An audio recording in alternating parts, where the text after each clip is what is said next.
Hello aspirants, welcome to voice tube. So మనం నిన్న చెప్పుకున్నట్టుగా మన క్లాస్ 1 స్టార్ట్ చేద్దాము. ఇది గ్రూప్ 1 కోసం. సో నిన్న చూసాము ఆల్రెడీ. సో మనం ఈరోజు డిస్కస్ చేయబోయే టాపిక్ ఏంటంటే Indian constitution and it's salient features, functions and duties of the Indian union and state government. So మనం ఫస్ట్ పీవైక్యూస్ చూద్దాం. సో పీవైక్యూస్ చూసుకుంటే 2020 నేను ఓన్లీ 2 ఇయర్స్వి డిస్కస్ చేస్తాను, చూపిస్తున్నాను. సో ఫస్ట్ ఏంటంటే 2020లో ఈ సిలబస్ నుంచి వచ్చిన క్వశ్చన్ ఏంటంటే, how was the constituent assembly form that frame the Indian constitution, critically evaluate the constitution of India frame by constituent assembly. So it is purely static అనమాట. సో ఇందులో ఎనాలిసిస్ ఏం లేదు, డైరెక్ట్ గా స్టాటిక్. మీరు జస్ట్ చదివితే గానీ రాయలేము, ఇది సొంతంగా రాయడానికి లేదు, ఏదో ర్యాండమ్ గా వేగా పాయింట్స్ అయితే రాయడానికి లేదు, ప్యూర్లీ స్టాటిక్. ఇంకొకటి ఏంటంటే ఇక్కడ ఫస్ట్ క్వశ్చన్ ఒకటి ఇచ్చారు, అలాగే మళ్ళీ సెక్షన్ ఏలోనే 4th క్వశ్చన్ లో బి ఇందులో ఇచ్చారనమాట. డైరెక్ట్ గా సిలబస్ లోంచి తీసి 5 salient features of Indian constitution. So ఒకటి ఇక్కడ నుంచి, ఇంకొకటి Indian constitution prepared by the constituent assembly అని ఇచ్చారనమాట. ఇది 2020 పేపర్. సో అలాగే నెక్స్ట్ మళ్ళీ ఎగ్జామ్ మెయిన్ గ్రూప్ 1 జరిగింది 2023లో. సో 2023లో జరిగిన ఎగ్జామ్ లో ఫస్ట్ క్వశ్చన్ వచ్చేసి, exam in the scope of reasonable restrictions and the test of reasonableness in connection with article 19 of the Indian constitution. So ఇది కూడా స్టాటికే ఇందులోని. కాకపోతే మీరు రాయాల్సింది ఏంటంటే సుప్రీంకోర్టు జడ్జిమెంట్స్ రాయాలి, సపోర్ట్ చేయాలి, అలాగే కొన్ని ఫ్యాక్ట్స్ రాయాలి. ఇందులో రీజనబుల్ రిస్ట్రిక్షన్స్ అనేవి ఎక్కడెక్కడ ఉన్నాయి, అసలు ఆర్టికల్ 19 అంటే ఏంటి, అసలు ఆర్టికల్ 19లో ఎన్ని ప్రొవిజన్స్ ఉన్నాయి, అందులో ఒక్కొక్క దానికి రీజనబుల్ రిస్ట్రిక్షన్స్ ఏమేమి పెట్టారు, ఎంతవరకు అది ఆ రీజనబుల్ రిస్ట్రిక్షన్స్ అనేవి అవి రీజనబుల్లా కాదా అని ఎలా టెస్ట్ చేస్తారు అనేది సుప్రీంకోర్టు గైడ్ లైన్స్ ద్వారా తెలుస్తుంది జడ్జిమెంట్ లో. అది దాని నుంచి ఈ క్వశ్చన్ అడిగారు. సో ఇంకొక క్వశ్చన్ వచ్చేసరికి ఇదే పేపర్ నుంచి. సో ఒక్కటే క్వశ్చన్ అడిగినట్టున్నారు. ఎస్, ఓన్లీ 2023లో వచ్చిన క్వశ్చన్ అయితే ఇది ఒకటి మాత్రమే ఈ పర్టికులర్ ఆస్పెక్ట్ నుంచి అడిగారు. ఓకే, సో 3 క్వశ్చన్స్ అయితే చూసాం. సో 2023లో వచ్చిన పేపర్ అయితే ఈ టర్మ్స్ లోంచి తీసుకోలేదు, సో వేరే దగ్గర నుంచి ఇచ్చారు. Maybe because of current affairs లో ఉండుండొచ్చు, అందుకని ఇచ్చుంటారు. ఓకే, సో నేను ఆల్రెడీ నిన్న చెప్పాను 4 క్వశ్చన్స్ అట్లా డిస్కస్ చేస్తాను, అండ్ మిగతా 4 క్వశ్చన్స్ అనేది మీకు టాపిక్స్ ఇవ్వబడుతుంది, అవి మీరు ప్రిపేర్ అయ్యి కావాలంటే టెస్ట్ రాసుకోవచ్చు. సో ఇందులో మేజర్ గా మనం చూడాల్సింది ఏంటంటే 1935 యాక్ట్ ఎలా ఇన్ఫ్లుయెన్స్ చేసింది ఈ యొక్క మన కాన్స్టిట్యూషన్ ని. మేజర్ ఇన్ఫ్లుయెన్స్ లేదా ఇన్ఫ్లుయెన్స్ చేసిందా, కంప్లీట్లీ అదొక కాపీ పేస్టా, లేదా కాదు it has some unique features అని చెప్పి 2 ఆర్గ్యుమెంట్స్ ఉంటాయి. ఈ రెండింటిని మీరు చదవచ్చు. నెక్స్ట్ టాపిక్ వచ్చేసి ప్రియంబుల్ అన్నమాట. ప్రియంబుల్ అమెండ్మెంట్స్ కానీ, ప్రియంబుల్ ఫీచర్స్ ఏంటి, ఇవన్నీ వస్తాయి ఇందులో. ఇది మనం చూద్దాము, డిస్కస్ చేద్దాం. నెక్స్ట్ ఇంకొకటి salient features of the constitution. ఇది one of the important topic, ఎందుకంటే డైరెక్ట్ క్వశ్చన్ సిలబస్ లోంచి అడిగినది. Next fundamental rights 19. సో ఇది ఆల్రెడీ అడిగారు కాబట్టి కరెంట్ అఫైర్స్ నుంచి. ఈ ఇయర్ 21 కూడా అడిగే స్కోప్ ఉంది కాబట్టి నేను 21 డిస్కస్ చేస్తాను ఈ టాపిక్ ఈ సెషన్ లోని. ఇంకొకటి డిపిఎస్పి చదవాల్సి ఉంటుంది. It is a non justifiable అని ఉంటుంది. So how far it is non justifiable, కానీ ఇది ఎందుకు ఉంది ఇంత, అసలు జ్యుడిషియరీ దగ్గరికి అప్రోచ్ అవ్వడానికి లేనప్పుడు మరి ఎందుకు ఈ ప్రావిజన్ ఉంది అని చెప్పి. నెక్స్ట్ వచ్చేసి ఫండమెంటల్ డ్యూటీస్ గురించి, తర్వాత doctrine of basic structure amendments అనేవి కూడా చాలా ఇంపార్టెంట్. సో ఈ రోజు డిస్కస్ చేయాల్సింది ఏంటంటే ప్రియంబుల్ చేస్తున్నా, తర్వాత సేలియన్ ఫీచర్స్ చేస్తాను, తర్వాత article 21 and doctrine of basic structure and amendments చూస్తాను. సో టోటల్ 5 క్వశ్చన్స్ అనేది డిస్కస్ చేయడం జరుగుతుంది. సో మనం వచ్చేసి ఫస్ట్ ప్రియంబుల్ చూద్దాము. సో ప్రియంబుల్ క్వశ్చన్ మోస్ట్లీ ఇది స్టాటిక్ రావడానికి మాత్రమే స్కోప్ ఉంది. There is very less scope for any current affair related or anything. 42 amendment act అడగడం కూడా చాలా రేర్. సో ఒకవేళ ప్రియంబుల్ అడిగితే మాత్రం so make sure that there is an intro, body and conclusion అనేది చూసుకోవాలి. సో ఇంట్రడక్షన్ లో అసలు ప్రియంబుల్ అంటే ఏంటి, ఈ టర్మ్ వాడాలన్నమాట. ప్రీఫేస్ ఆఫ్ ది కాన్స్టిట్యూషన్ అన్నమాట. That states its ideals. అసలు మన కాన్స్టిట్యూషన్ లో ఐడియల్స్ అండ్ ఆబ్జెక్టివ్స్ అనేది ఒక ప్రీఫేజ్ లో ఇస్తే దాన్ని ప్రియంబుల్ అంటారనమాట. So offering a key to minds of the constitution makers. Okay, it is a key to minds of the constitution makers. So ఈ ప్రియంబుల్ నుంచి కాన్స్టిట్యూషనల్ మేకర్స్ మైండ్స్ కి ఇది ఒక కీ లాంటిది అనమాట. ఓకే, అంటే వాళ్ళే ఈ ప్రియంబుల్ ఓపెన్ చేస్తే మనకి కాన్స్టిట్యూషన్ లో ఏముంది అనేది షార్ట్ ఫామ్ లో మనకు అర్థమైపోతుంది అని అర్థం ఇక్కడ. It is considered as the yard stick. Okay, yard stick అంటే మెజర్మెంట్ అన్నమాట. With which one can measure worth of the constitution. అసలు కాన్స్టిట్యూషన్ ఎంత వర్దీగా ఉంది అనేది ఇది yard stick. Yard stick is like measurement కోసం యూజ్ చేసేది. కాన్స్టిట్యూషన్ మెజర్ చేయాలి అంటే ఎంత వరకు ఉంది, ఏమేమి ఇస్తున్నారు అని ఎవరైనా చూడాలనుకుంటే, ఈవెన్ ఫారినర్స్ కానీ ఎవరైనా చూడాలనుకుంటే ఫస్ట్ ప్రియంబుల్ చూస్తే వాళ్ళకి ఒక ఐడియా వస్తుంది అనమాట ప్రియంబుల్ నుంచి. సో ఎందుకు ఇది యార్డ్ స్టిక్ అని అంటారు అంటే, preamble describes the foundational ideals and intentions. So foundational ideals and intentions upon which entire constitution is built. So constitution built అయిన ఫౌండేషనల్ ఐడియల్స్ అండ్ ఇంటెన్షన్స్ అనేవి ప్రియంబుల్ లో డిస్క్రైబ్ చేయబడింది. It also reflects the dreams and aspirations. For example మీరు preamble లో, ఎందుకంటే మీరు starting లోనే preamble ఇది అని చెప్పేసి మొత్తం we the people of India ఇవన్నీ రాసుకుంటూ వెళ్తే మీకు ఇంట్రో చాలా పెద్దది అయిపోతుంది. కానీ ఆ ప్రియంబుల్ లో కంటెంట్స్ మీరు ఎగ్జాంపుల్ లో రిప్రజెంట్ చేస్తే ఓకే ఈ పర్సన్ కి ప్రియంబుల్ అంటే ఏంటో తెలుసు అండ్ దీన్ని ఇంకా బాగా డిస్క్రైబ్ చేశారని వాళ్ళకు ఒక ఎవాల్యుయేటర్ కి బాగా అర్థమవుతుంది అనమాట. సో అందుకని ఇక్కడ ఎగ్జాంపుల్ లో మనం సోవరెన్ డెమోక్రటిక్ రిపబ్లిక్ అని రాయొచ్చు అనమాట.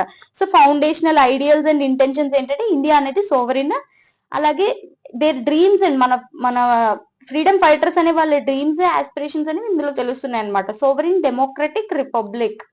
Okay, they have aspired for sovereign democratic country, a republic country. Okay, next, it articulated the purpose of the constitution. The very purpose అనేది ఇక్కడ ఉందన్నమాట. ఏంటి అంటే ఇందులో ఫౌండేషనల్ వాల్యూస్ ఉన్నాయి. అంటే ఏంటి వాల్యూస్ అంటే, ఇక్కడ వాల్యూస్ అంటే లిబర్టీ, ఫ్రీడమ్ ఇవ్వాలి, అలాగే వాళ్ళకి రైట్స్ ఇవ్వాలి. సో ఈ వాల్యూస్ ని, ఫండమెంటల్ వాల్యూస్ ని ఇస్తుంది. నెక్స్ట్ ప్రిన్సిపల్స్ ని ఫాలో అవుతుంది. అండ్ ఆబ్జెక్టివ్స్ అనమాట, అసలు దేనికోసం ఈ కాన్స్టిట్యూషన్ అనేది ఉంది అనేది అందులో రిఫ్లెక్ట్ చేస్తుంది అనమాట. The constitution aims to achieve.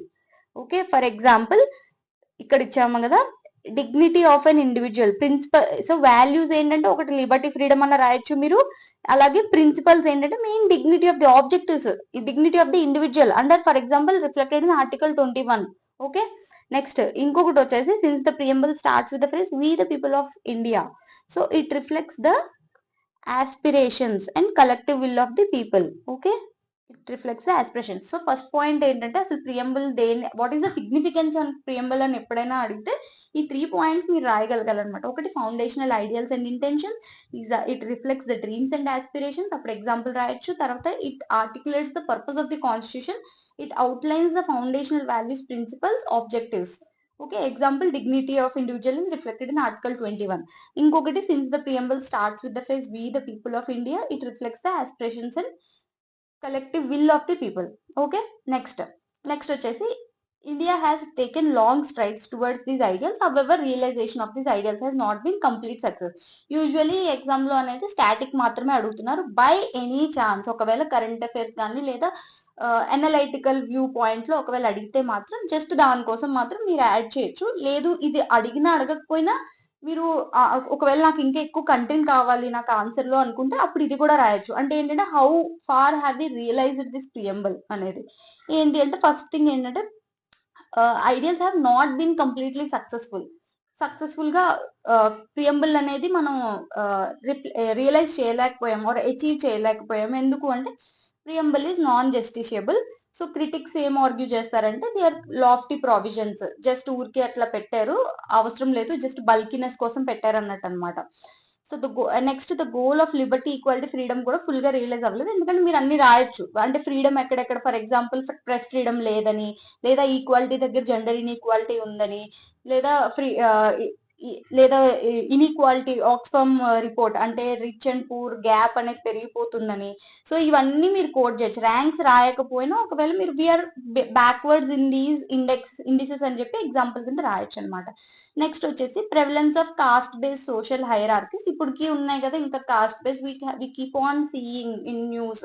Even Rajasthan లో టైలర్ మర్డర్ కేస్ కానీ, or even communal riots like Muzaffar riots కానీ, ఓకే, ఇవన్నీ రాయొచ్చు మీరు. కాస్ట్ బేస్డ్ కమ్యూనల్ రైట్స్, ఇవన్నీ మీరు రాయొచ్చు అనమాట. నెక్స్ట్ వచ్చేసి regionalism, left wing extremism. So India face చేసే థ్రెట్స్ కానీ, issues, social and economic or security, any kind of issues అనేది మీరు ఇక్కడ అక్కడ అన్ని రాయొచ్చు. So these reflect that we have not been completely successful in achieving these ideals. Okay, so మనకు కానీ కంక్లూజన్ ఎప్పుడు ఎలా ఉండాలంటే ఒక క్లోజర్ ఇవ్వాలన్నమాట. ఆర్గ్యుమెంట్ క్లోజ్ అయిపోయింది, ఓకే, కాంప్రిహెన్సివ్ గా నేను కవర్ చేస్తాను. ఇప్పుడు నేను కంక్లూడ్ చేయాలంటే ఫస్ట్ ఏదర్ అక్కడ ఏదైనా ప్రాబ్లం చెప్పిన తర్వాత నేను సొల్యూషన్ ఇవ్వాలి అండ్ టాపిక్ క్లోజ్ చేయాలి అన్నట్టు ఎట్లా ఉండాలంటే, సో ఇక్కడ ఆల్రెడీ మనం ఇవన్నీ ఇష్యూస్ ఫైండ్ చేసాం కదా, సో ఇప్పుడు దీన్ని క్లోజర్ ఎలా ఇస్తాం. సో ఇన్ని లిమిటేషన్స్ ఉన్నా సరే ప్రియంబుల్ అనేది సిగ్నిఫికెంట్ ఆస్పెక్ట్ కాన్స్టిట్యూషన్ లో. ఎందుకంటే ఒకవేళ ఇది అచీవ్ ఇంకా చెయ్యకపోయినా it is a guiding light to make India prosperous and developed nation. So ఎప్పటికీ we keep on aspiring by seeing these ideals that we have to achieve soon. Okay, so ఇది అన్నమాట preamble. ఈ topic ని మీరు చూడకుండా at least 2-3 times రాయండి. First time రాసినప్పుడు చాలా వరకు గుర్తుండదు, బట్ కీప్ ఆన్ లెర్నింగ్. ఇది డెఫినెట్ గా ఒకవేళ క్వశ్చన్ వస్తే మంచిదే, you can as it is reflect in that. కానీ రివిజన్ చేస్తేనే మీకు వస్తుంది అనమాట. నెక్స్ట్ సెకండ్ టాపిక్ వచ్చేసి మనం సేలియన్ ఫీచర్స్ ఆఫ్ కాన్స్టిట్యూషన్ చూద్దాము. సో ఇది డైరెక్ట్ గా ఆల్రెడీ క్వశ్చన్ అడిగారు కదా, ఇది 2020లో అడిగిన క్వశ్చన్. ఈసారి అడుగుతారో లేదు తెలియదు, but this is very important question. So ఈ సేలియన్ ఫీచర్స్ ఆఫ్ కాన్స్టిట్యూషన్ లో ఇది ఏంటంటే ఫస్ట్ థింగ్, సో ఇందులో చాలా ఉన్నాయి. అందులో అడిగిన క్వశ్చన్ ఏంటంటే జస్ట్ ఒక 5 రిఫ్లెక్ట్ చేస్తే చాలని ఇచ్చారు, ఒక 5 features, any 5 features. And since it is a 10 marker question, అన్ని 10 మార్క్సే. సో 5 సేలియన్ ఫీచర్స్ అన్నారు. ఈ 5 సేలియన్ ఫీచర్స్ ని ఎంత ఇంపాక్ట్ఫుల్ గా రాయొచ్చు అండ్ కంటెంట్ మనకి ఉండాలి, సరిపోవాలి కదా. 5 అంటూ షార్ట్ ఫామ్ లో రాసేసి వదిలేయలేము, వదిలేస్తే మాత్రం 10 marks we might not be getting. So ఏంటి అంటే ఉన్న రాసిన తక్కువని కొంచెం ఎలాబరేట్ చేసి రాయొచ్చు, లేదు అంటే ఎక్కువ రాయొచ్చు, అది మీ ఇష్టం. సో ఫస్ట్ ఏంటంటే లెందియస్ట్ రిటర్న్ కాన్స్టిట్యూషన్ అనమాట. సో లెందియస్ట్ ఇండియన్ కాన్స్టిట్యూషన్ చాలా బల్కీ, చాలా పెద్ద బుక్ అనమాట అది. ఇది వరల్డ్ లో మనది వరల్డ్ లో lengthiest constitution. Okay, among all sovereign countries. So ఇలా కాన్స్టిట్యూషన్ ఉన్న కంట్రీస్ అన్ని చూసుకుంటే, సోవరెన్ కంట్రీస్ చూసుకుంటే మనది చాలా lengthiest. In its original form లో అయితే 395 ఆర్టికల్స్ ఉన్నాయి, బట్ మనం పోస్ట్ ఇండిపెండెన్స్ లో చాలా అమెండ్మెంట్స్ చేసాము. సో ఈ 8 షెడ్యూల్ కాస్త 12 అయినాయి, 395 470 ఆర్టికల్స్ అయినాయి. ఇవి మీరు చాలా ఇంపార్టెంట్ గా గుర్తుపెట్టుకోవాల్సినవి అనమాట. 395 నుంచి 470 అయ్యాయి, less than 100, but it is a huge number of articles. Okay, and 5 appendices కూడా యాడ్ చేసాము, ఇది మీరు రాయొచ్చు అనమాట. What are the factors that influenced lengthiest written constitution అంటే, like we try to give in detail. ఇంకా చాలా రాయొచ్చు అనమాట, factors influence in the lengthiest constitution. చాలా ఫ్యాక్టర్స్ ఉంటాయి, కావాలనుకుంటే ఒక 5 ఫీచర్స్ ఎక్కువ కంటెంట్ నాకు కావాలనుకుంటే ఈ ఫ్యాక్టర్స్ రాయొచ్చు అనమాట.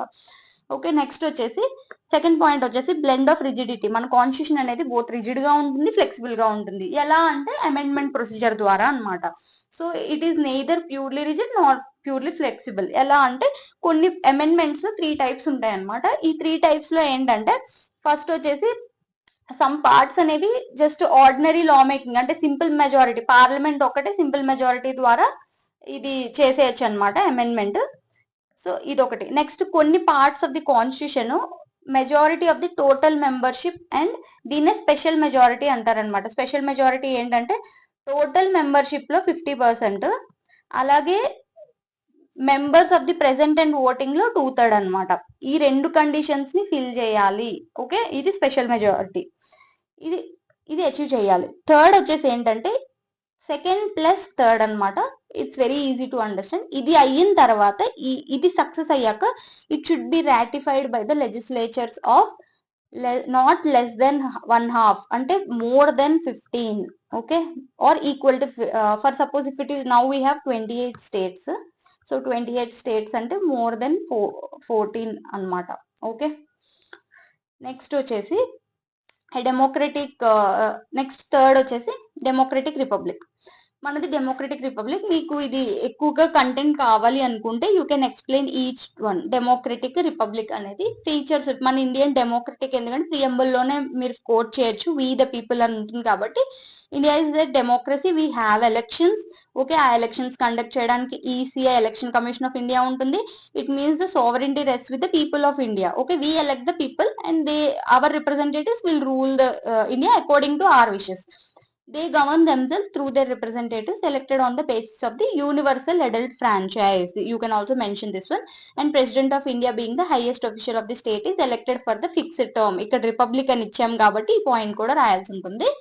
Okay, president is official is elected అనమాట for fixed term, although it is indirect. Okay, ఇవన్నీ మీరు ఎక్కువ డీటెయిల్డ్ గా రాసినప్పుడు ఫీచర్స్ అనేవి మీకు ఇంకా క్వశ్చన్ అనేది లెందీ అవుతుంది అనమాట. నెక్స్ట్ వచ్చేసి పార్లమెంటరీ ఫార్మ్ ఆఫ్ గవర్నమెంట్ ఉంటుంది. ఎందుకంటే వీ అడాప్టెడ్ వెస్ట్ మినిస్టర్ అంటే బ్రిటిష్ పార్లమెంట్ అనమాట.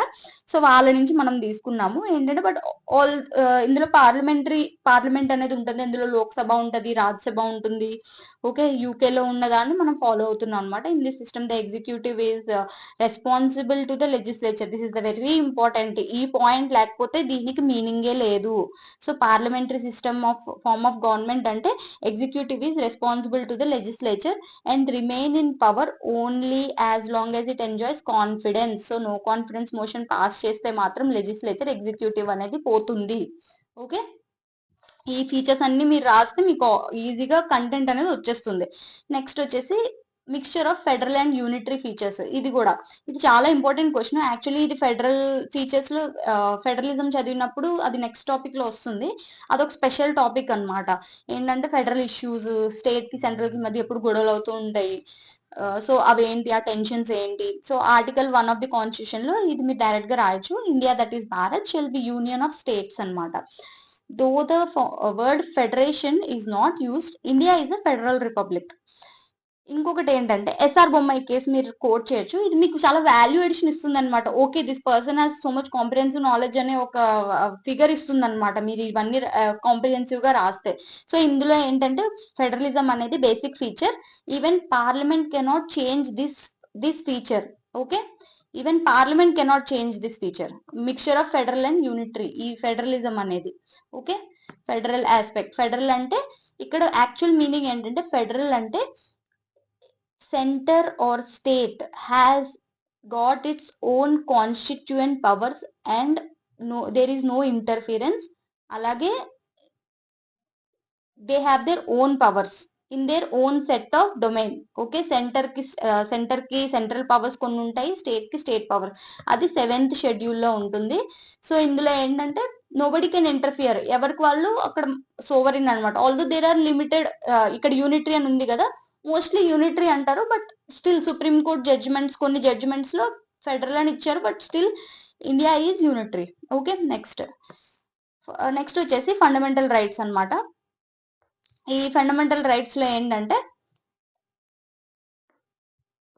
a state is known by the rights it maintains. You can also write this Laski's quote అన్నమాట. లాస్కీ అనేది he's a pioneer of rights. ఈయన rights గురించి చాలా ఎక్కువ చెప్పారు. సో అందుకని ఈయన కోట్ మీరు మెన్షన్ చేయొచ్చు. ఏంటంటే, ఒక state is known by it's rights it maintains. ఒక సిటిజన్ కి రైట్స్ ఇచ్చాము అంటే ఆ స్టేట్ యొక్క దాని స్టాండ్స్ ఆర్ పోస్చర్ అనేది బాగా తెలుస్తుంది అనమాట. What kind of rights it is giving to its people. The constitution of మన కాన్స్టిట్యూషన్ అయితే affirms the basic principle that every individual, ఏంటి అంటే వెరీ బేసిక్ ప్రిన్సిపల్ మనం ఫాలో అయ్యేది ఏంటంటే, ప్రతి ఇండివిజువల్ కి should enjoy basic rights. And part 3 of the constitution deals with these rights. Okay, you can write about this part 3. Okay, this is important. And if you want more, you can also write more about all the article 14 to article 35. ఇక్కడ దాకా మీరు రాయొచ్చు part 3 all articles అనేవి. అంటే అన్ని రాయకపోయినా at least like freedom of equality గురించి, లేదా right to equality, right to freedom, తర్వాత religious rights, right against exploitation, ఇవన్నీ మీరు రాయొచ్చు. నెక్స్ట్ వచ్చేసి డిపిఎస్పి. ఇది పార్ట్ 4 లో వస్తుంది. పార్ట్ 4 లో వస్తుంది. ఇది ఫండమెంటల్ రైట్స్ పార్ట్ 4. అంటే ఇది ఫర్ సపోజ్ 14 to 35 అయితే ఇది 36 నుంచి 51 వరకు, ఇది 51 లో ఒక సబ్ కాంపోనెంట్ అన్నమాట. ఓకే, ఇలా మీరు ఆర్టికల్స్ రాస్తే ఇంకొంచెం వాల్యూ ఎడిషన్ ఉంటుంది. నెక్స్ట్ వచ్చేసి సెక్యులర్ స్టేట్ అన్నమాట. ఇందులో ఏంటంటే మన India is a secular state because it makes no discrimination between individuals on the basis of the rights. However మన యాక్చువల్ గా సెక్యులర్ స్టేట్ అంటే there can be complete separation of state and religion. But Indian secularism అనేది కొంచెం different అన్నమాట. we do not discriminate any religion. At the same time, state will help in upliftment of backward sections, so it might interfere. అందుకే ఏదైనా religious issues వచ్చినప్పుడు కానీ so మనం అందుకనే acts తీసుకొస్తున్నాము. అలాగే జ్యుడిషియరీ దగ్గరికి వెళ్ళడం, వాటి గురించి కేసెస్ వేయడం, శబరిమల కేస్ కానీ ఆర్ రిలీజియస్ ప్రాక్టీసెస్ గురించి కానీ, మనకంటూ మ్యారేజ్ కోడ్స్ ఇవన్నీ కూడా ఉన్నాయన్నమాట. సో అందుకని స్టేట్ ఇంటర్ఫిరెన్స్ అనేది ఉంటుంది ఇక్కడ. ఎందుకు అంటే బికాస్ ఆఫ్ కొన్ని రిలీజియన్స్ కి డిస్క్రిమినేటరీ ఉండకుండా మనం అన్టచబిలిటీ అనేది ఫాలో అయ్యే వాళ్ళం. సో ఇలాంటి ప్రాక్టీసెస్ ఉండే స్టేజ్ లో స్టేట్ ని రిలీజియన్ నుంచి సెపరేట్ చేస్తే వాళ్ళకి ఇంకా ఎక్స్‌ప్లాయిటేషన్ అయిపోద్ది సోషల్లీ. సో అందుకని states interference makes it necessary for interference. ఇక్కడ మన ఇండియన్ సొసైటల్ స్ట్రక్చర్ అలా ఉండేదన్నమాట. సో ఆ సోషల్ ఈవిల్స్ అనేవి ఎలిమినేట్ చేయడానికి it necessitated the state intervention. So మన సెక్యులర్ స్టేట్ అనేది it neither encourages not discourages any religion, but it helps in upliftment of backward sections. Okay, and eliminates any kind of social evils that are involved in religion. So right to freedom of religion is ensured in the constitution, and people belonging to any religious group have the right to profess. So ఇవన్నీ మీరు article 26 నుంచి 30 వరకు రాయొచ్చు మీరు. అవే ఉంటాయి. ఏమనంటే right to profess, propagate, practice ఇవన్నీ ఉంటాయి. నెక్స్ట్ వచ్చేసి జుడిషియరీ. ఇది మోస్ట్ ఇంపార్టెంట్. మీరు 5 ఫీచర్స్ లో వన్ ఆఫ్ ది బెస్ట్ రాయాలనుకుంటే జుడిషియరీ రాయొచ్చు. It is both independent and integrated. ఇక్కడ ఇండిపెండెంట్ అంటే సంబంధం లేదు ఎవరితో, నేను కంప్లీట్లీ అసలు స్టేట్ తో సంబంధం ఉండదు. ఎట్లా అంటే ఎగ్జిక్యూటివ్, జుడిషియరీ, ఇక్కడ ఎగ్జిక్యూటివ్, జుడిషియరీ అండ్ లెజిస్లేచర్ ఇవి తీసుకుంటే ఇవి ఇండిపెండెంట్. వీటితో ఇండిపెండెంట్ గా ఉంది జుడిషియరీ. సో ఈ ఇండిపెండెంట్ వల్ల ఎలాంటి కేసెస్ ఇన్ఫ్లుయెన్స్ ఉండదు, పొలిటికల్ ఇన్ఫ్లుయెన్స్ ఉండదు అని చెప్పేసి ఇట్లా ఇండిపెండెంట్ జుడిషియరీని ఎంచుకున్నాం మనం. ఓకే, నెక్స్ట్ వచ్చేసి ఇంటిగ్రేటెడ్. ఇంటిగ్రేటెడ్ అంటే ఇప్పుడు జుడిషియరీ ఉంది కానీ సుప్రీంకోర్టు ఉంది, హైకోర్టు ఉంది. అలానే వీటి కింద ఉన్నట్టు కాదు, but this is our apex court. But every state has its own court and అవి చూసుకుంటాయి అన్నమాట. ఇంటర్ఫిరెన్స్ అనేది ఉండదు. So totally integrated. ఎలా ఇంటిగ్రేటెడ్ అంటే సబార్డినేట్ కోర్ట్స్ ఉంటాయి. సబార్డినేట్ కోర్ట్స్ ఏమో హైకోర్టుకి వెళ్తాయి. అపీల్ కావాలనుకుంటే మళ్ళీ హైకోర్టు నుంచి సుప్రీం కోర్టుకి. సో ఇదంతా ఒక ఇంటిగ్రేటెడ్ జుడిషియరీ అన్నమాట. సో ఈ స్పెషల్ ఫీచర్ అన్నమాట, బోత్ ఇండిపెండెంట్ అండ్ ఇంటిగ్రేటెడ్. ఎందుకంటే యుఎస్ లో అట్లా ఉండదు. Apex court completely different and every state కి ఒక జుడిషియరీ ఉంటుంది కదా, అంతా కంప్లీట్లీ ఇండిపెండెంట్. ఇట్లా ఇంటిగ్రేటెడ్ ఉండదు అనమాట, వాళ్ళు completely independent. The judiciary occupies an important place in our constitution and it is also made independent of the legislature and the executive. ఇంకా మనం జుడిషియరీ గురించి నెక్స్ట్ టాపిక్ లో ఇంకా బాగా చదువుతాము. సో డూ నాట్ వరీ, ఇప్పుడు అంత డీటెయిల్ గా చదవక్కర్లేదు. నెక్స్ట్ వచ్చేసి సింగిల్ సిటిజన్షిప్ అన్నమాట. ఇది కంపేర్ టు యుఎస్, వాళ్ళకి డ్యూయల్ సిటిజన్షిప్ ఉంటుంది. ఇక్కడ సింగిల్ సిటిజన్షిప్ అంటే ఆల్ ఓవర్ ఇండియా మొత్తం అందరికి ఒకటే సిటిజన్షిప్, ఇండియన్ సిటిజన్షిప్ అన్నమాట. యుఎస్ లో అట్లా కాదు, యూ హ్యావ్ టూ సిటిజన్షిప్స్. ఎట్లా అంటే మీ స్టేట్ సిటిజన్షిప్ ఒకటి ఉంటుంది, అలాగే ఆల్ ఓవర్ యుఎస్ఏ కి ఒక సిటిజన్షిప్ ఉంటుంది అనమాట. ఓకే, నెక్స్ట్ వచ్చేసి యూనివర్సల్ అడల్ట్ ఫ్రాంచైజ్. ఇందులో ఏంటంటే మన Indians as soon as post independence లో అందరికీ ఇచ్చేసాం అనమాట, ఇర్రెస్పెక్టివ్. కానీ కంపేర్ టు వెస్టర్న్ స్టేట్స్, ఇప్పుడు యుఎస్ తీసుకున్నా లేకపోతే యూకే తీసుకున్నా, ఫ్రాన్స్ తీసుకున్నా, వీళ్ళు ఏంటంటే ఇనిషియల్ గా అందరికి ఇవ్వలేదు. ఫస్ట్ ప్రాపర్టీ క్లాస్ కి ఇవ్వడము, తర్వాత వచ్చేసి ల్యాండ్ హోల్డర్స్, తర్వాత తర్వాత వచ్చి బిజినెస్ మెన్, తర్వాత హెరిడిటరీ వాళ్ళకి ఇవ్వడం. ఓకే, ఫ్యూడల్స్ కి ఇలా ఒక్కొక్కరికి ఇచ్చుకుంటూ వెళ్ళి తర్వాత లాస్ట్ లో విమెన్ కి, లేబర్ కి, సో ఇట్లా లేబర్ క్లాస్ కి వీళ్ళంతా ఇచ్చారనమాట. కానీ ఇండియా ఏంటంటే without any discrimination on religion, caste, race, colour, sex ఇవి ఏమీ లేకుండా మనం యూనివర్సల్ అడల్ట్ ఫ్రాంచైజ్ అనేది తీసుకున్నాం అనమాట. యూనివర్సల్ ఈ పాయింట్ రాయాలి. And you can write about article 326 because this is what grants the universal adult franchise according to which above age of 18 years అనేవారు irrespective of all this can cost vote and participate in elections. Next one వచ్చేసి emergency powers. Emergency powers లో you can right that emergency situation tackle చేయడం కోసం ఇది వచ్చింది. And 3 types of emergency రాయొచ్చు. National emergency, in state, financial emergency, అలాగే separation of powers. This is very one of the unique features అనమాట మనది. ఇందులో ఏంటంటే కంప్లీట్ సెపరేషన్ ఉండదు, వాటర్ టైట్ ఉండదు, అలా అని కొంచెం ఫ్లెక్సిబుల్ గా ఉంటుంది అనమాట. ఎట్లా అంటే సెపరేషన్ ఆఫ్ పవర్స్ ఇక్కడ separation of powers is a way of reducing the amount of power in any groups hands. ఇది కంప్లీట్ సెపరేషన్ అని అనము, దేర్ ఈస్ ఇంటర్ డిపెండెన్స్ కొంచెం. ఓకే, ఈ ఇంటర్ డిపెండెన్స్ ఏం చేస్తుంది అంటే it keeps the other entity from checks and balance అనమాట. అలాగే ఏ ఆర్గన్ కి లైక్ లెజిస్లేచర్, ఎగ్జిక్యూటివ్ అండ్ జ్యుడిషియరీకి ఏ ఆర్గన్ కి ఆ ఆర్గన్ కి powers are given.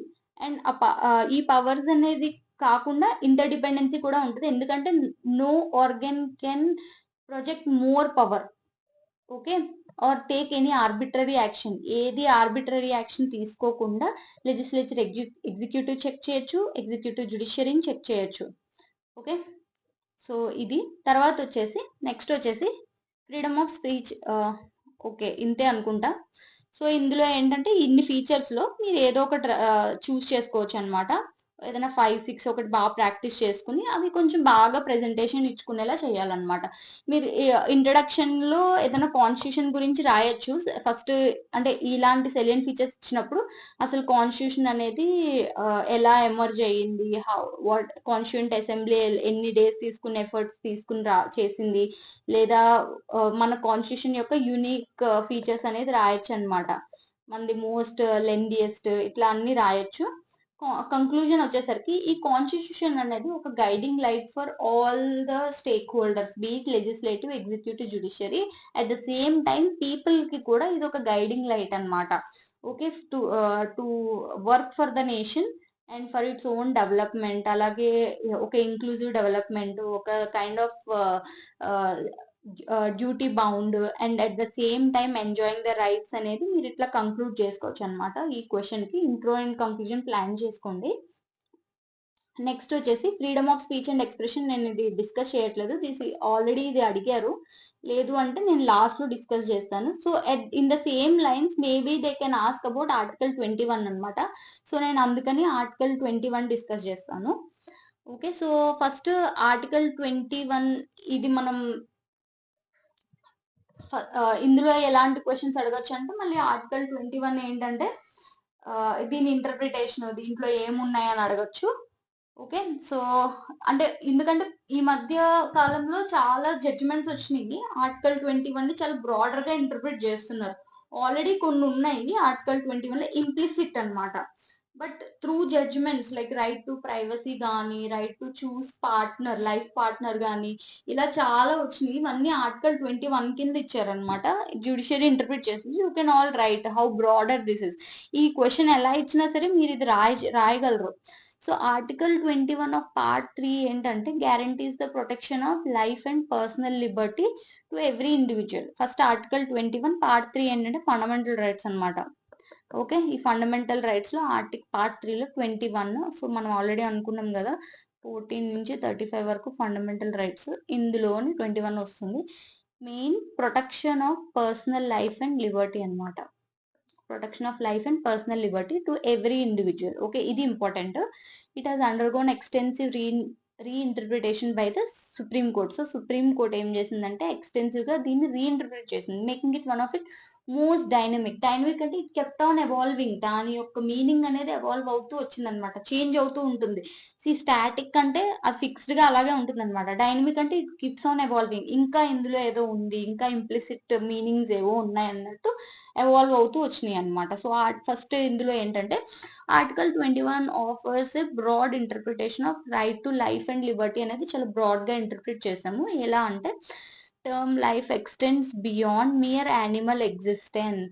Okay, Kharak Singh కేసులోని మియర్ యానిమల్ ఎగ్జిస్టెన్స్ కి కాకుండా ఇంకా బియాండ్ లైఫ్, ఇక్కడ లైఫ్ అనేది జస్ట్ యానిమల్ లాగా బతకడం కాదు, it's beyond that. Okay, Kharak Singh ఇది చాలా ఓల్డ్ కేస్ అనమాట. Encompassing a life of dignity and meaning. So it just animal existence అంటే ఏంటి, దానికి ఏం డిగ్నిటీ అంటూ ఏం ఉండదు. సో ఇప్పుడు ఇందులో ఏం ఇంటర్ప్రిట్ చేశారంటే, it's not just mere animal existence, we are humans, so there is a life of dignity and meaning.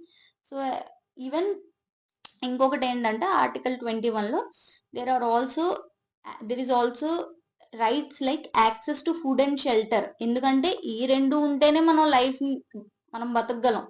So Shanti star builders versus NK Totame 1990 case అనమాట. సో ఒకటి 1963 కేసు, ఇంకోటి 90. ఈ పేర్లు అనేది గుర్తుపెట్టుకోవాలి, మీరు రిపీటెడ్ గా ప్రాక్టీస్ చేస్తుంటేనే మీరు ఎగ్జామ్ లో రాయగలరు. ఒకటి Kharak Singh versus state of UP, Kharak Singh versus state of UP అనమాట. ఇంకోటి Shanti star builders versus NK Totame. ఒకవేళ మీరు అంతా రాయలేకపోయినా అట్లీస్ట్ కరెక్ట్ సింగ్ కేసు అని రాయొచ్చు, లేదా శాంతి స్టార్ బిల్డర్స్ కేసు అన్న రాయొచ్చు. Shanti star builders case, Kharak Singh case. So ఇది ఏంటంటే life of dignity and meaning అనేది రాయొచ్చు. ఇక్కడేమో access to food and shelter, Shanti star builders అనమాట. నెక్స్ట్ వచ్చేసి హెల్త్ కేర్ కూడా ఇంక్లూడెడ్ ఇన్ 21. సో ఇదేంటంటే బంధువ Mukti Morcha case, very important case ఇది హెల్త్ కేర్.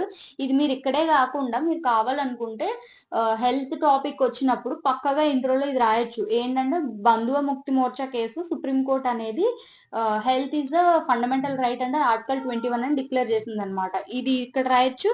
లేదా ఉన్నికృష్ణన్ కేసు కోట్ చేసి ఎడ్యుకేషన్ టాపిక్ రాసినప్పుడు ఇది రాయొచ్చు అనమాట. Primary education is fundamental right అని. ఓకే, అంటే ఎవ్రీ చైల్డ్ అనేది పక్కాగా ప్రైమరీ ఎడ్యుకేషన్ అవ్వాలి అని చెప్పేసి, అది వాళ్ళ రైట్. ఒకవేళ స్టూడెంట్ నేను చదువుకోవాలనుకుంటున్నానంటే నువ్వు దాన్ని అప్రెస్ చేయడానికి లేదనమాట. నెక్స్ట్ ఓకే, ఉన్నికృష్ణన్ కేసు వచ్చేసి బంధువ ముక్తి మోర్చా కేసు వచ్చేసి. నెక్స్ట్ ఇంకొకటి ఓల్గా టెలిస్ కేసు, ఇది ఏంటంటే లైవ్లీహుడ్ అనమాట. ఓకే, సో ఈ ఆర్టికల్ 21 లో బ్రాడర్ ఇంటర్ప్రిటేషన్ లో రైట్స్ ఏంటంటే Kharak Singh case, Shanti star builders case, Bandhua Mukti Morcha case, Unnikrishnan case and Olga Tellis case అనమాట. ఇవన్నీ రాయండి, పక్కగా మార్క్స్ అయితే వస్తాయి. ఒకవేళ ఇక్కడ కాకపోయినా మీరు వేరే ఎక్కడ క్వశ్చన్ ఆర్టికల్ 21 గురించి స్కోప్ ఉన్నా సరే ఇది ఈజీగా మెన్షన్ చేయొచ్చు. ఓకే, నెక్స్ట్ వచ్చేసి ఇప్పుడు పర్సనల్ లిబర్టీ. ఇక్కడ లైఫ్ అయిపోయింది ఈ టాపిక్ లో. నెక్స్ట్ వచ్చేసి పర్సనల్ లిబర్టీ అనమాట. పర్సనల్ లిబర్టీ ఏంటంటే ఎంకంపాసెస్ వేరియస్ ఫ్రీడమ్స్. ఇక్కడ లిబర్టీ అంటున్నారు కదా, పర్సనల్ అంటే మన లిబర్టీ అనమాట. సో ఇందులో ఏంటంటే చాలా వేరియస్ ఫ్రీడమ్స్ ఉన్నాయి. ఏంటంటే ఎక్కడికైనా ట్రావెల్ చేయొచ్చు, అబ్రాడ్ ట్రావెల్ చేయొచ్చు. ఓకే, అలాగే అరెస్ట్ అయినప్పుడు against hand cuffing, they cannot hand cuff you. And custodial death కూడా కరెక్ట్ కాదు. So you have liberty, even జైల్లో ఉన్నా సరే you have some liberty, like బతకాలి. ఓకే, కస్టోడియల్ డెత్ అనేది it's violation of fundamental right. Custodial death అంటే ఇంకా death అయిపోయింది, ఇంకా లైఫ్ ఎండ్ అయిపోయినట్టే అక్కడ. Next, so protection against these two things, you have the protection under handcuffing and custodial death, ఈ రెండిట్లోని. Next fair and speedy trial కూడా okay, fundamental right ఇది article 21. Legal representation, safe working environment, okay, and protection against workplace harassment. ఇది Vishaka guide lines case అనేది చాలా important. ఎందుకంటే అప్పటికి మనకి ఇంకా వర్క్ ప్లేస్ హెరాస్మెంట్ యాక్ట్ ఇంకా రాలేదు, కానీ సుప్రీంకోర్టు 1997 లో ఈ స్టేట్ ఆఫ్ రాజస్థాన్ విశాఖ కేసులోని కొన్ని గైడ్ లైన్స్ ఇచ్చింది. ఏంటంటే వర్క్ ప్లేస్ లో హెరాస్మెంట్ జరగకూడదు, అక్కడ ప్రతి ఆఫీస్ లోని మినిమం ఇంత ఎంప్లాయీస్ ఉన్నప్పుడు వీళ్ళకి ప్రొటెక్షన్ ఉండాలి. వర్క్ ప్లేస్ హెరాస్మెంట్, ఎలాంటి సెక్షువల్ హెరాస్మెంట్ ఉండకూడదు అని చెప్పి, స్పెషల్లీ విమెన్ మీద. సో ఈ గైడ్ లైన్స్ ని ఫాలో అయ్యి 2013 లో యాక్ట్ వచ్చిందనమాట. ఓకే, సో నెక్స్ట్ వచ్చేసి it also includes right to self identity gender. So even NALSA case, transgender case, article 377 is return down by supreme court in 2014. Okay sorry, ఇది 2014 case కాదు. 2014 లో ఏంటంటే వాళ్ళకి రైట్ ఉందని చెప్పింది, సెల్ఫ్ డిగ్నిటీ జెండర్. నెక్స్ట్ వచ్చేసి నవతేజ్ జోహార్ కేసులో అయితే మాత్రం మీకు 2000 ఇందులో ఈ నవతేజ్ జోహార్ కేసులో 377 అనేది it has been written down and same homosexuality is decriminalized in this case, Navtej Johar కేసులో. సో మీరు నాల్సా కేసు రాయొచ్చు. నాల్సా కేసులో ఏంటంటే సెల్ఫ్ జెండర్ ఐడెంటిటీ. సో ఎవరి జెండర్ ని వాళ్ళు ఐడెంటిఫై చేసుకోగలిగే రైట్ ఉందన్నమాట. నేను మేల్, ఓకే నేను మేల్, నేను ఫీమేల్, లేదు నేను మేల్ కాదు ఫీమేల్ కాదు నేను ట్రాన్స్ ఆర్ ఎల్జిబిటిక్లో ఏదో ఒకటి అనమాట అందులో. తర్వాత ప్రైవసీ అనేది కూడా ఒక fundamental right under article 21. Puttaswamy case is very important case, ఎందుకంటే రీసెంట్ గా డేటా ప్రొటెక్షన్, డేటా అనేది పర్సనల్ డేటా అనేది చాలా ఇంపార్టెంట్. అది అంతగా లైమ్ లైట్ లోకి రాలేదు, కానీ రీసెంట్ గా ఎప్పుడైతే ఈ డిజిటైజేషన్ అవుతుందో ఈ పర్సనల్ డేటా అనేది చాలా ప్రామినెంట్ అయిపోయింది. ఎప్పుడైతే ప్రామినెంట్ అయ్యిందో దీన్ని ప్రొటెక్ట్ చేయకుండా ఇష్టం వచ్చినట్టు వాడేస్తున్నారు ఆ డేటాని. సో ఈ డేటా అనేది కూడా ఒక ప్రైవసీ మ్యాటర్. ఈ ప్రైవసీని ప్రొటెక్ట్ చేయాలి. దేని కింద ప్రొటెక్ట్ చేయాలి? ఆర్టికల్ 21. ఓకే, నెక్స్ట్ ఇంకొకటి వచ్చేసి right to live with dignity includes. So ఇక్కడ right to live with dignity అంటున్నాం, ఇట్ ఇంక్లూడ్స్ డై కూడా, right to die with dignity. Okay, which is established in common cause case. Okay, common cause case allowing individuals to refuse life support in case of terminal illness. Okay, passive euthanasia ఏంటి అంటే, passive euthanasia, active euthanasia అంటే యూథనేషియాలోని మనం so passive అంటే already ventilator మీద ఉన్నారు, just ఆ ventilator ఉన్న దాన్ని ఉన్న సపోర్ట్ సిస్టమ్ రిమూవ్ చేసేస్తారు అంతే.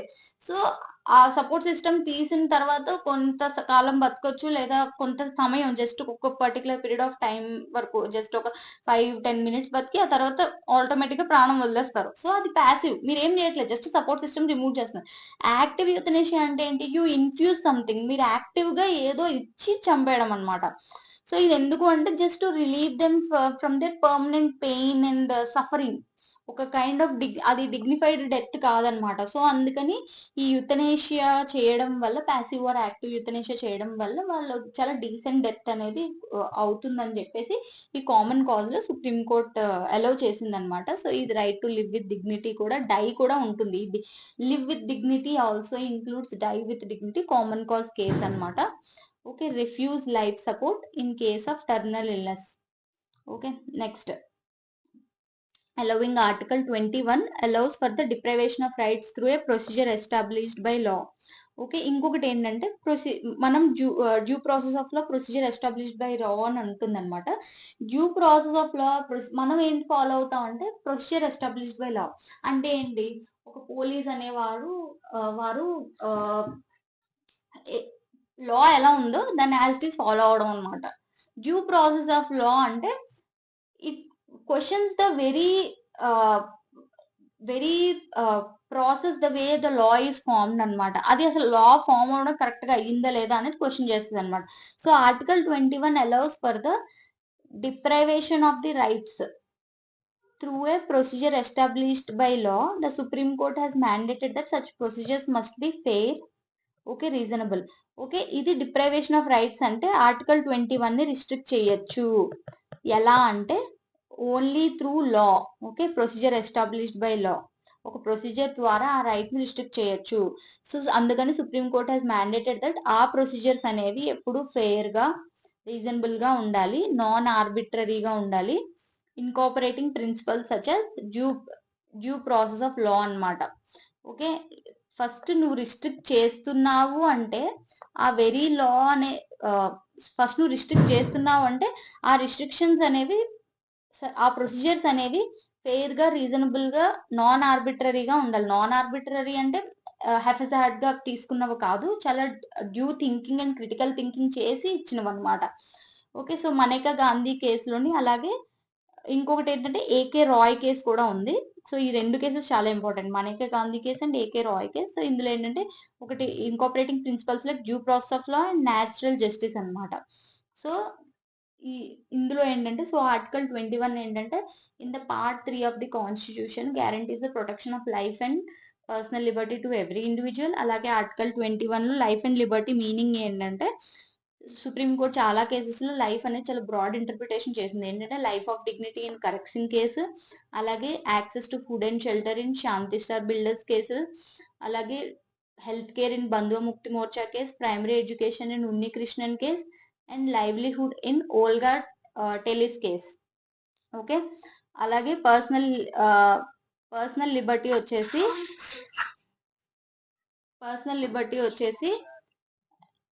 Personal liberty encompasses various freedoms.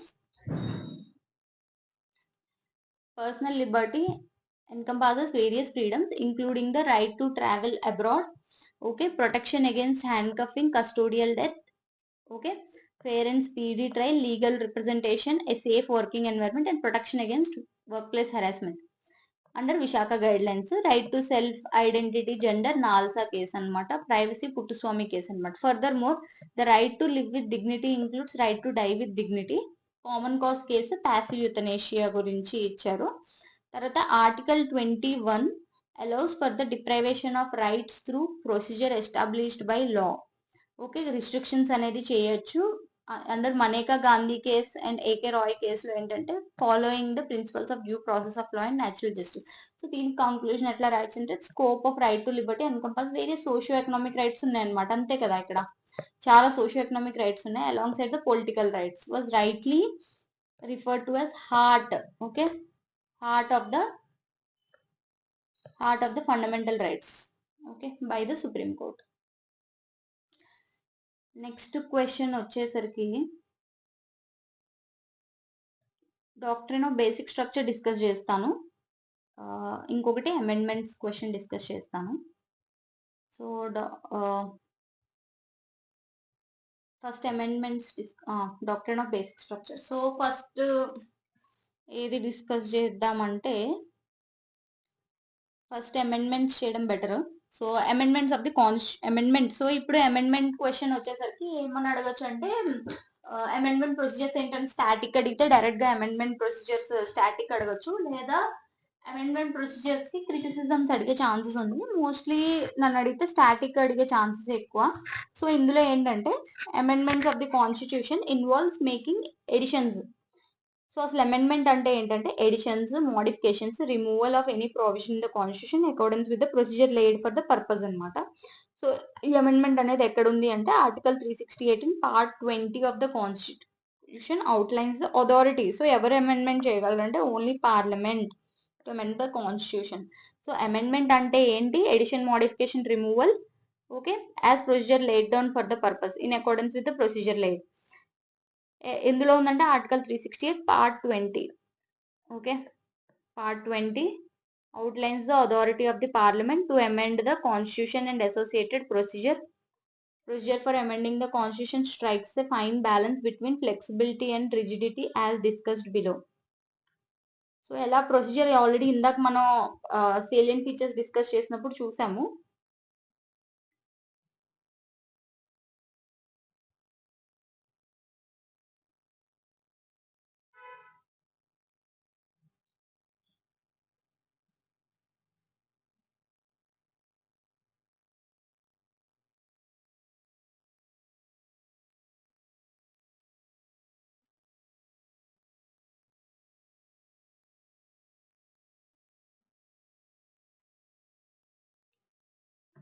Okay, the constitution offers multiple methods of amendment. So 3 types ఉన్నాయి కదా, అవే రాసుకోవాలి.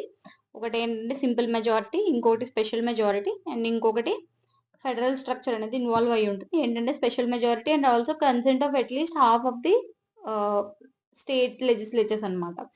Next Granville Austin held that the amendment process was well convinced and diverse fitting the needs of the divorce policy for a divorce nation. ఇది పొగిడింది అనమాట Granville Austin అనే ఆయన. Amendment process అనేది చాలా కన్సీవ్ గా డైవర్స్ గా ఉండింది ఫర్ డైవర్స్ నేషన్. ఎందుకంటే అకామిడేట్ చేయగలుగుతుంది ఎవరి నీడ్స్ అయినా అని చెప్పి. కానీ క్రిటిసిజమ్స్ ఏంటి అంటే దీంట్లోని ఒక స్పెషల్ బాడీ అంటూ ఏం లేదనమాట. ఇదివరకంటే కాన్స్టిట్యూంట్ అసెంబ్లీ ఉండేది, ఇప్పుడు అప్పుడున్న పీపుల్ మన కాన్స్టిట్యూంట్ అసెంబ్లీ మెంబర్స్ అందరూ ఇప్పుడు లేరు. So assembly for amending the constitution అలా అని ఏదైనా అరేంజ్మెంట్ కూడా చేయలేదు. So it is vested in the parliament only in few cases in the state legislature. Okay, next amendment can only B initiated in parliament. So ఈ flexibility of state legislature కనీసం propose కూడా చేయలేదు. Okay, next వచ్చేసి lack of provision for a joint sitting. Okay, to resolve dead lakhs. Normal గా bills చేసినప్పుడు joint sitting ఉంటుంది. కానీ constituent amendment bills మాత్రం ఈ జాయింట్ సిట్టింగ్ అనేది లేదు. Okay, constituent amendment bills reduces flexibility.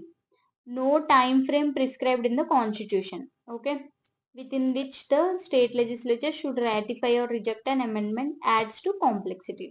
So ఈ 3 పాయింట్స్ రాయొచ్చు. క్రిటిసిజం ఏంటంటే ఒక స్పెషల్ బాడీ లేకపోవడం అండ్ ఓన్లీ పార్లమెంట్ మాత్రమే ఇనిషియేట్ చేసి అమెండ్మెంట్స్ స్టేట్ ప్రపోజ్ చేయలేకపోవడం, అలాగే జాయింట్ సిట్టింగ్ లేకపోవడం, ఓకే, స్టేట్ లెజిస్లేటర్ తీయకపోవడం, స్పెషల్ బాడీ లేకపోవడం, అలాగే టైం ఫ్రేమ్ అనేది లేకపోవడం, ఏదంటే స్టేట్ లెజిస్లేచర్కి ఇచ్చాక దీన్ని రాటిఫై చేయడం కానీ రిజెక్ట్ చేయడానికి కానీ లేకపోవడం. సో దీని క్వశ్చన్ కంక్లూడ్ ఎట్లా చేసి మళ్ళీ పాజిటివ్ అప్రోచ్ లో ఇవ్వాలి. ఎట్లా అంటే ఈ క్రిటిసిజమ్స్ ఉన్నా సరే the amendment process has generally served the nation well. ఇప్పటిదాకా జరిగిన అమెండ్మెంట్స్ అన్ని చాలా మన పర్పస్ ని మీట్ అయ్యాయి. The procedure is neither so flexible, two flexible కాదు, అంటే ఈజీగా ఎవరైనా అమెండ్ చేయొచ్చు అనేది కూడా కాదు. As to allow changes in the constitution solely based on brute majority in parliament, nor it is so rigid as it is incapable of adapting itself to changing needs. Okay, alani brute so as to allow changes in the constitution solely based on brute majority in parliament, nor it is rigid. Okay, flexible గా ఉంటే ఎవరైతే party మెజారిటీలో ఉంటారో వాళ్ళు ఈజీగా ఈ act అనేది pass చేయగలుగుతారు. అదే అలా అని టూ రిజిడ్ కూడా కాదు. అలా అని టూ రిజిడ్ గా ఉంటే చేంజెస్ బట్టి అడాప్ట్ చేయడం కష్టమైపోతుంది అనమాట. అది కూడా లేదు. సో రెండిటికి బ్యాలెన్స్ చేయగలుగుతుంది. ఓకే, ఇది రాయొచ్చు. సో ఇది అమెండ్మెంట్ క్వశ్చన్ అనమాట. నెక్స్ట్ టాపిక్ వచ్చేసి బేసిక్ స్ట్రక్చర్ డాక్ట్రైన్. సో ఈ బేసిక్ స్ట్రక్చర్ డాక్ట్రైన్ అంటే అసలు క్వశ్చన్ ఎట్లా అడగచ్చు అంటే బేసిక్ స్ట్రక్చర్ డాక్ట్రైన్ అంటే ఏంటని స్టాటిక్ అడిగి ఎట్లా over the period of time ఎలా తెలిసింది, అసలు బేసిక్ స్ట్రక్చర్ డాక్ట్రైన్ లో ఏమేమి ఉన్నాయి, కాంపోనెంట్స్ ఏంటి అనేది అడగచ్చు అనమాట. ఓకే, సో ఇందులో ఏంటంటే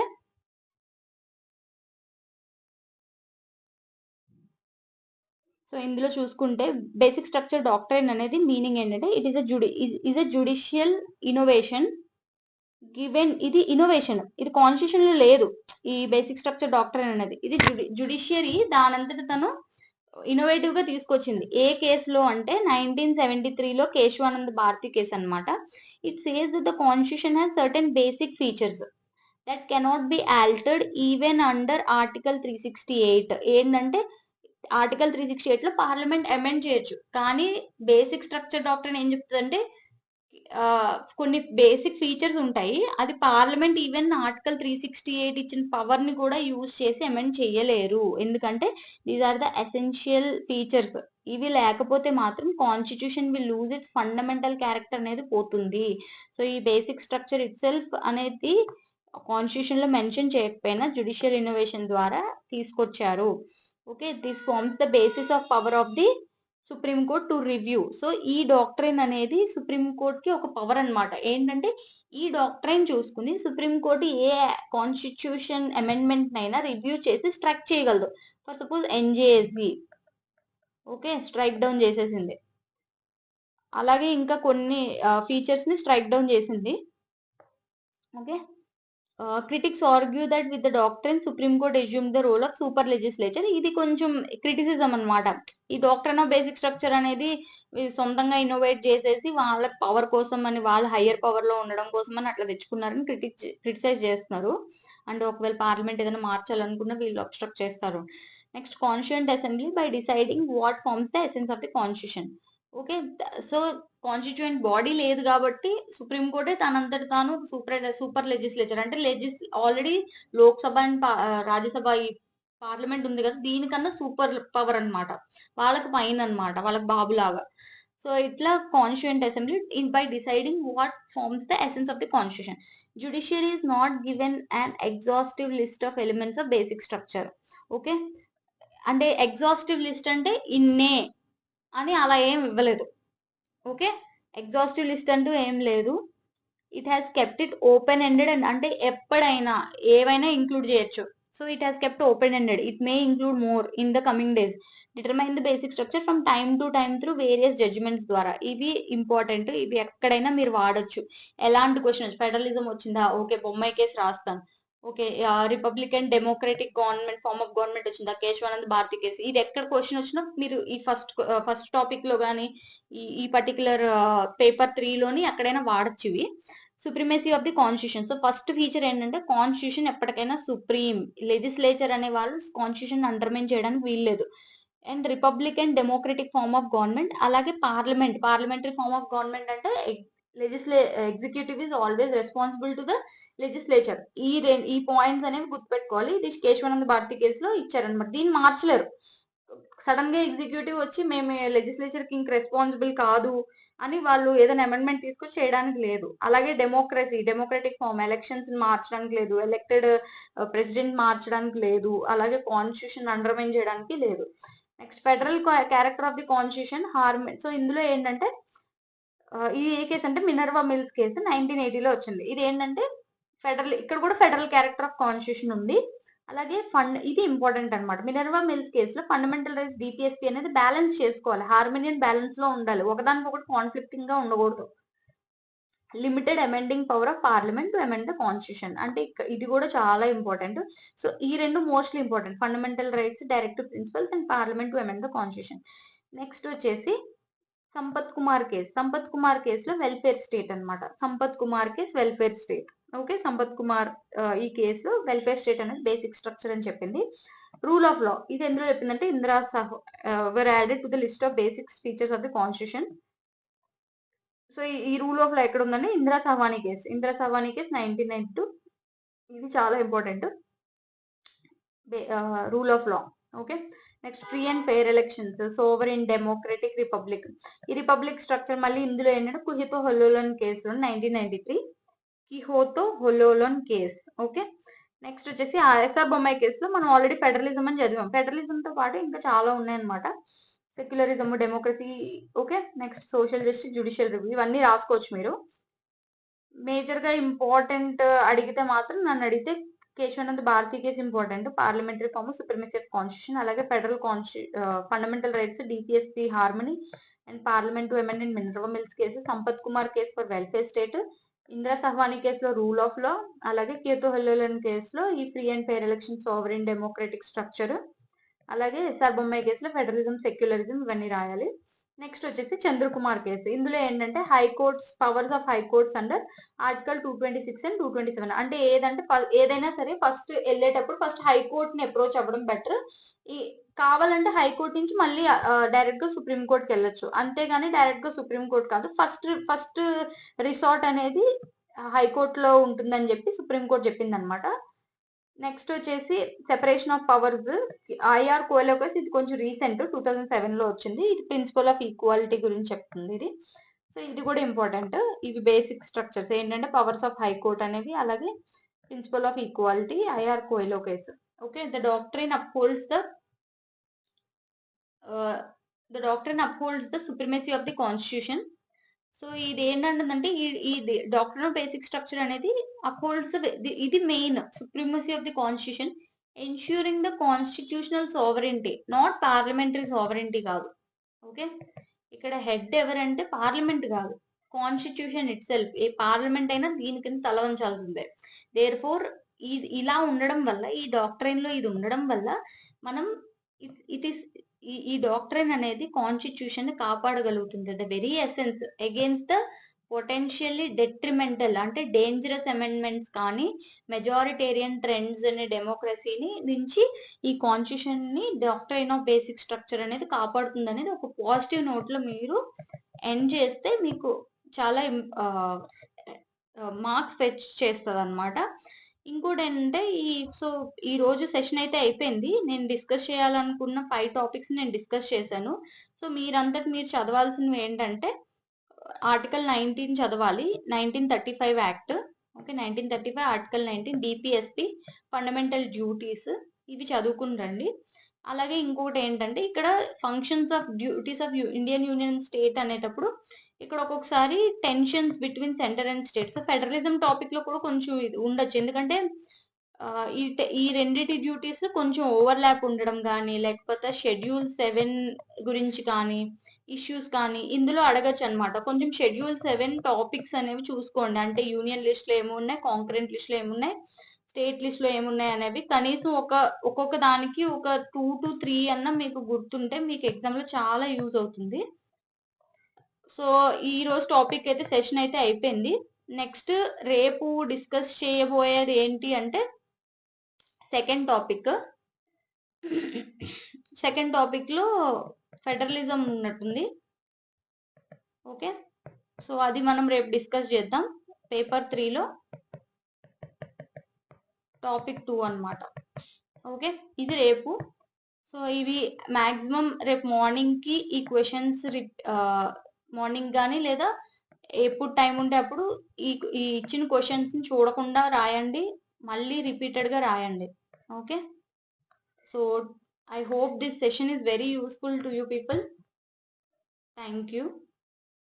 Please like, share and subscribe my channel for further updates.